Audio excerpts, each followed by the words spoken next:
নমস্কার, গুরু কি পাহি কেবলাম। আমি অধ্যাপক ডক্টর শ্রী সুনীল শাস্ত্রী। কারোর দোকানে বা বাড়িতে নজর যদি লেগে যায়, সেই নজর লাগার জন্য আমি একটি ছোট্ট টোটকা বলবো, মন দিয়ে শুনুন। একটি লেবু ও 7টি লঙ্কা নেবেন, একটি লেবু ও 7টি লঙ্কা নেবেন এবং এর সঙ্গে একটি কয়লার টুকরো নেবেন। কি করবেন?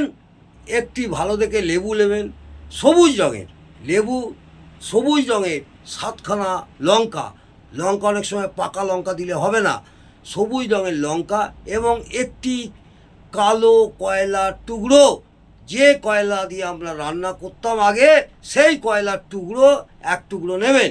নিয়ে শনিবার দিন কালো সুতোয় বেঁধে দোকানে বা ঘরের দরজায় সকালে টাঙিয়ে দেবেন স্নান করে, এবং পরের দিন সকালে ওইটি খুলে ফেলে দেবেন এবং সেটা কোনো জলাশয়ে বা পুকুরে বা নদীতে ফেলে দেবেন।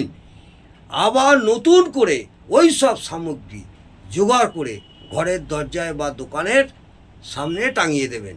এইভাবে পরের শনিবার পর্যন্ত 8 দিন কন্টিনিউ করবেন, ঘরের দরজায় বা আপনার দোকানের দরজায় লাগাবেন।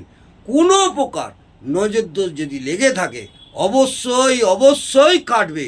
নজর দোষ থেকে আপনারা মুক্তি পাবেন এবং ভালোভাবে আপনাদের পুনরায় বসা চলবে।